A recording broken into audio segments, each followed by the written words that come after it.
I make see again. Hello, and welcome to today's Team Talk. I am Matt from Fitness with Matt, and I'm here talking to you about, is your BMI important? So we're going to cover three things today. We're going to be covering what is BMI, is it important, and positive ways to track progress. So let's get to it. My notes are not up, so I'll try and remember from memory whilst it loads up.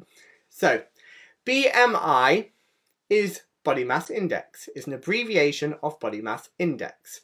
So what happens is you take your weight and your height, you put it through an equation and it gives you a number. That is your BMI. So it's used to estimate your body fat in your body, and that is then used to gauge how at risk you are for certain diseases that occur with a higher body fat percentage, such as heart disease, type 2 diabetes, blood pressure, certain cancers, and there are four ranges that you could be in. You could be classified as underweight, healthy, overweight, and obese. So they're those four categories just from your height and your weight. So that's what body mass index is and what people mean when they're saying BMI. So next, let's move on to, is it important? Well, it just measures your weight, and your weight does not differentiate between muscle, fat, bone density, water retention, undigested food. There's many things that the scales at that moment in time aren't telling you, and it's just one single measurement. So in isolation, it is not a very good way to predetermine health outcomes. And at the minute, it's within the NHS and the UK specifically, healthcare is weight focused. It's very much focused around that, and there's a movement, health at every size, that's trying to challenge that and move away from that kind of mindset and protocol. So the relationship between weight and health is far less clear-cut than we're often told. Scientists so far have been unable to prove that a high weight is causation for these diseases. So it could make the chance of you getting it worse, but it isn't actually causation for these. In fact, overweight and low obese BMIs have overall the lowest risk of dying. So let that soak in. People with an overweight and low obese, not people in the healthy range, have overall the lowest risk of dying. So in a 2012 analysis of 12,000 adults, lifestyle habits were a better predictor of mortality than BMI. So your life expectancy was more reliant on your lifestyle choices and habits. Things like smoking, how much alcohol you drink, eating a varied and balanced diet, being physically active. These things were more important than weight in determining people's health. So all these things we know help us to be healthy and happy are far more important than weight. There's so much weight stigma out there and weight bias that we need to challenge that. We need to challenge our inner dialogue and stop judging people and looking at someone and being like, oh, they've put weight on, oh, they've lost weight, X, Y, Z. Actually, that's not important, okay? We need to move away from that. There is health and beauty at all sizes. So maybe if you're sat there and you're feeling down because you're weighing yourself every day and you're looking at the scales, you can make positive change that will affect your life expectancy and your health.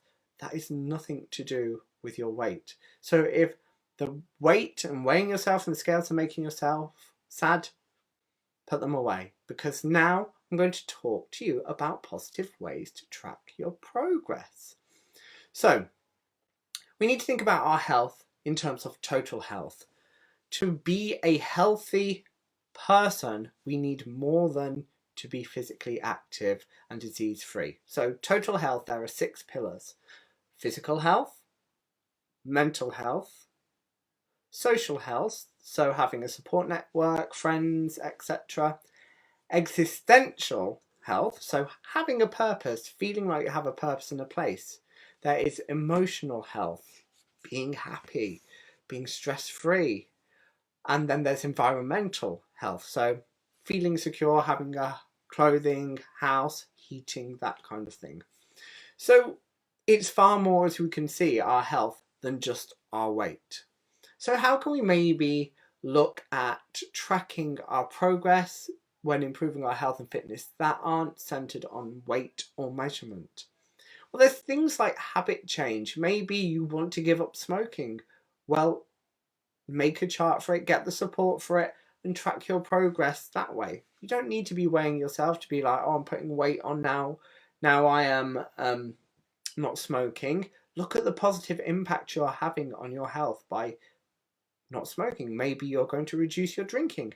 Track it. You know, there's other things like performance markers that you could look at. So maybe you record your heart rate when you do a workout. And over time, you will see the healthier you get, your heart rate will come down. So you know you are fitter. Your heart will be fitter because it doesn't need to work so hard to get the nutrients, the oxygen to your body because you've trained it, you've improved your fitness. Maybe you want to squat a certain amount of weight. So you just track it on a chart. It can be super simple. You know, it can be notes in your phone. That's how I track in the gym. I write down everything I do in the gym and I see the weights coming up over time, and it's slow progress, but I can see it. Again, something like a mood journal. Maybe if you are looking to change your stress levels, you change your job, you change your sleep routine, keep a journal of your mood. You know, track progress that way. And the more smiley faces you have, brilliant. The less sad faces you have, even better. Habit change can be things like going for a daily walk on your lunch break, just for 10 minutes. Just track them in a chart. Keep a journal, keep a notepad, something like that. We are very visual creatures and creatures of habit. So make sure you see the progress, you track it, you write it down, stuff like that. I hope that makes sense. And again, don't forget to reward yourself for these positive changes. Now, of course, be compassionate to yourself. Learning new habits, getting into new positive habits is not easy or straightforward, but don't forget to reward yourself for doing it even 60% of the time. Okay? Maybe buy a dress that you really want to go out and feel the bee's knees in. Maybe you book a meal for you and your other half to celebrate just having a really good year, making positive changes with your health, fitness and well-being.